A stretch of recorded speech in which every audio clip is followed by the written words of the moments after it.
Welcome back to my channel. You guys have seen the menu. We're going to be making it all today. So thank you for coming. Thank you for stopping by, and I appreciate every single one of you. So to start off, I am going to make my rice and peas. I didn't soak the peas overnight, so I'm going to pressure it. I'm adding my desired amount of peas. I am going to rinse it thoroughly, and then I'm going to add my water, salt, some garlic, thyme, scallion, and I'm also adding pimento. For the coconut milk, I also like to add like half of my coconut milk and then add the other half later on. So that's what we're going to start off with, and then we are going to add this to pressure for about 20 minutes, 20 to 25 minutes. That's what I usually do, and it's usually cooked properly. All right, so now that my peas is cooked, we are going to put it in the original pot that we're going to cook the rice in. I'm going to add some Scotch bonnet pepper, and I'm going to re-season with some more thyme, scallion, and I'm also going to add the remaining coconut milk and taste if it needs more salt, and then I'll go ahead and adjust that. For my rice, I am going to use about 3 teacups of rice, and I'm going to rinse that thoroughly. Add it as long as the water is like 2 inches above the rice should cook properly. As soon as it starts to boil, I turn it down on low heat and allow it to cook slowly. All right, so while my rice is cooking, we're gonna move on to the chicken. So here I have my chicken. This chicken reminds me so much of best dressed chicken back in Jamaica. I am going to cut it up in my desired sizes. We're going to make some baked chicken. However, you can bake it whole. You can do it in quarters, in half. It depends on you and how you're feeling on that day. I am going to cut mine in regular pieces, and then I'm going to rinse it with some vinegar and some lemon juice. Someone mentioned in one of my previous video that vinegar takes away the flavor from the meat. I don't know about that, but I like to rinse my meat with some vinegar. It just looks fresher, and it just smells fresher to me. So I'm gonna slice the thighs with giving it 2 slices, just so that it can cook easier, and it can also absorb the seasoning properly. All right, so here I have my chicken all ready. I am going to chop up some seasoning. I have some scallion, I have a habanero pepper and a Scotch bonnet pepper. You can go ahead and add the amount of pepper that you want. This wasn't really like overly spicy, it just had the perfect amount of spice. All right, so now I am going to chop the scallion, and all these seasonings that I'm chopping now is to use on the pork, on the chicken. I'm just gonna divide it in two and use some on the chicken and some on the pork. All right, um even though I added this, I'm also gonna add a little of my jerk seasoning, all right, just to give it that jerk taste. So I'm adding a tablespoon of that, and I'm also going to add 2 packs of my sazon Goya to add some color to my chicken. And then I'm gonna move on with my Cajun seasoning, some garlic, and my creole seasoning. Use whatever seasoning you normally use when you're baking your chicken. All right, but everything that I'm using will be down in the description box, so in case you want to check it out. All right, and if you notice, when I was blending up my seasoning, I didn't add any thyme in it, but I am going to add my rosemary and my thyme. I love the taste of rosemary on roasted chicken or baked chicken.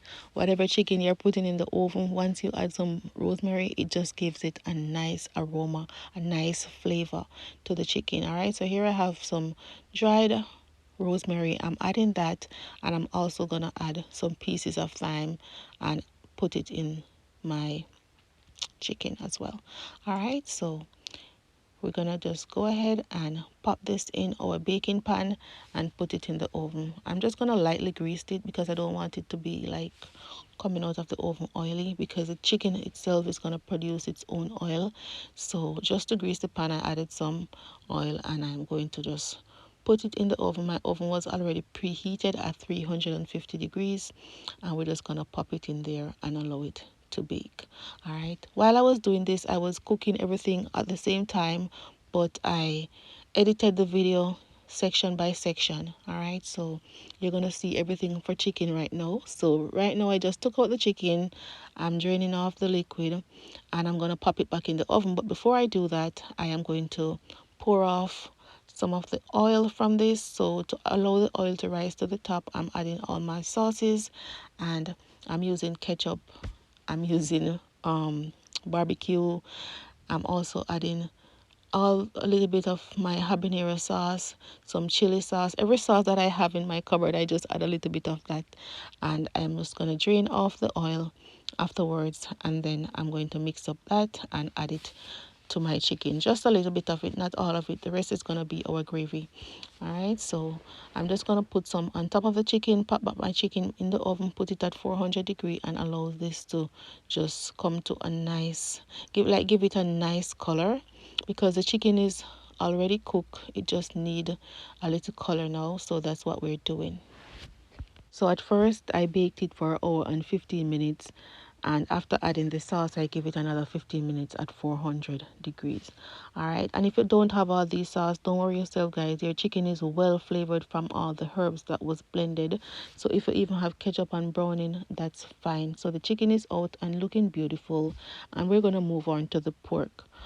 So today we're using the thin cut pork. It's not the one with the skin that we're used to. I'm adding some lemon and some vinegar just to rinse it, and now we're going to season. I'm adding my remaining fresh herbs that I blended. I'm going to also add my Jamaican jerk seasoning, and I'm also adding some garlic. I love ginger on my pork, but I don't have any ginger, so for the substitute I'm using the ginger powder.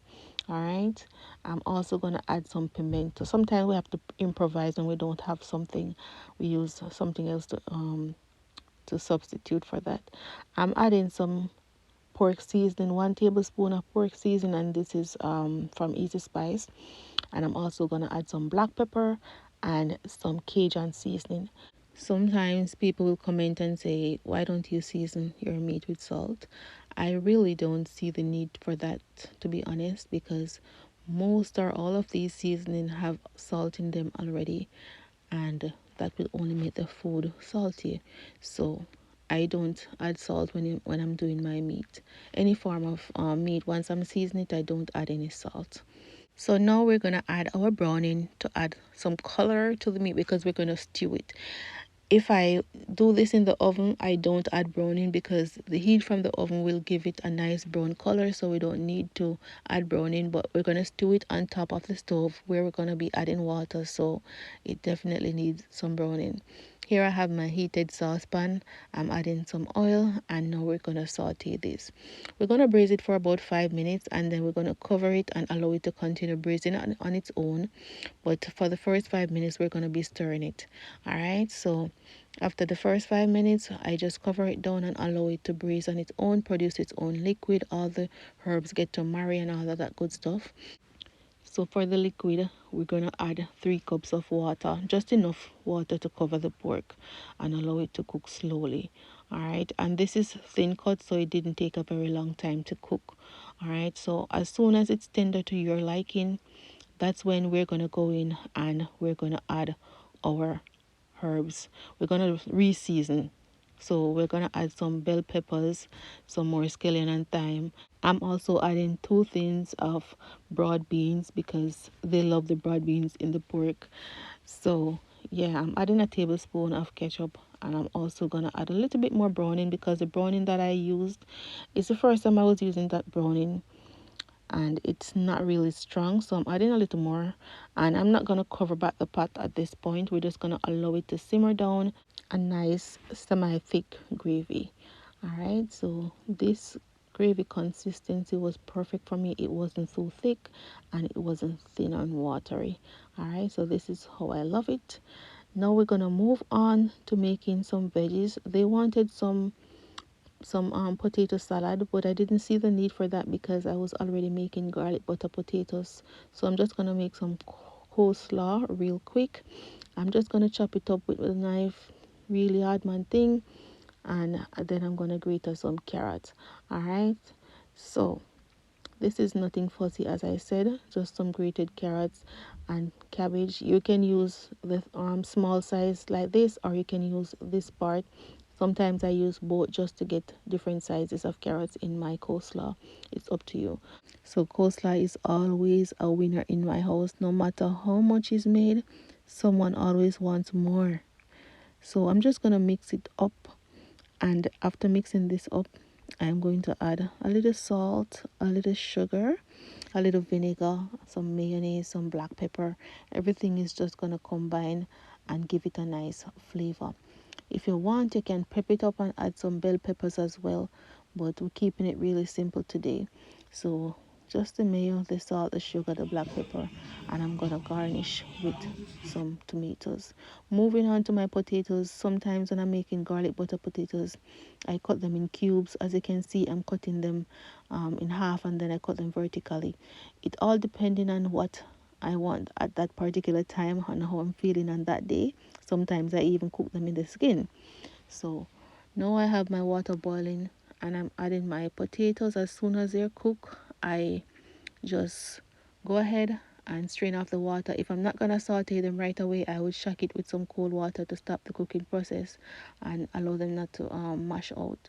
So I'm going to cook them right away. So I add half stick of butter. I'm going to add some garlic, and then I'm adding my potatoes and some parsley. That's it, and it comes out delicious all the time. So as I said before, it's really simple, and it tastes delicious. I just posted a video on Facebook that I had made a while back, of me making this, but they were in the skin. So I'm just gonna add some parsley, and yeah, that's it. Our garlic butter potatoes are ready. So you can add fresh parsley. I add some parsley, dried parsley that I had.